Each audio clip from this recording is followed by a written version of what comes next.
Мәдени мұра бағдарламасы еліміздегі теңдессіз жобалардың бірі. Бұл қазақ халқының рухани байлығын әлемге паш ететін теңдессіз дүние. Ендеше ұлт мәдениетіне қызмет ететін мұндай жобалар болуы тиіс деп ойлаймыз.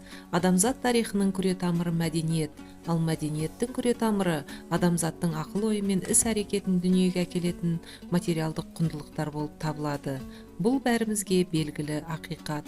Қай халықтың болмасын өзге жұртқа ұқсамайтын бөлек болмыс бітімін даралап, өзіндік тағдырын айқындайтын басты белгі мәдениеті екені белгілі. 2004 жылдан бастап мәдени мұра мемлекеттік бағдарламасы іске кірісті.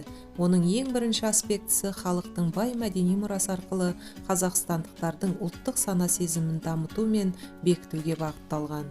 Мәдени мұраның екінші маңызды аспектісі әлемге бай ұлттық рухани қазынасын ашу.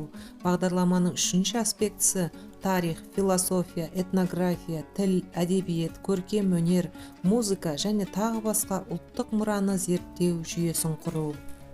Мәдени мұра бағдарламасының бабалар сөзі сериясы ғылыми басылым.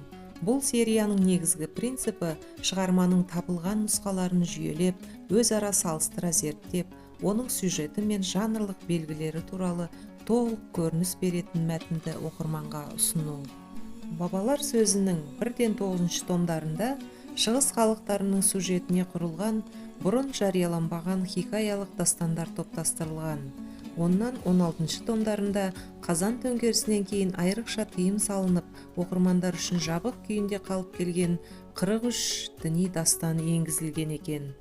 17-22 томдар аралығында толық ғашықтық дастандардың оқырмандарға беймәлім 30-ға жуық әдеби мұрасы топтастырылған.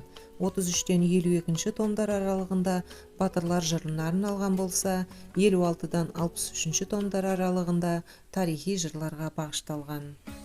65-69 томдарына мақал мәтелдер топтастырылған. 70-71 томдары қадым заманнан бері халық жадында сақталып келе жатқан фольклордың көне жанрының бірі қара өлеңге арналған екен. 80-89 томдары аңыздарға арналған. Топтаманың 97 томында Өзбекстандағы, 98 томы Қарақалпақстандағы, 99 томы Ресейдегі, 100 томы Түркменстандағы, Ирандағы, Ауғанстан мен Түркиядағы қандастарымыздың фольклоры қамтылған.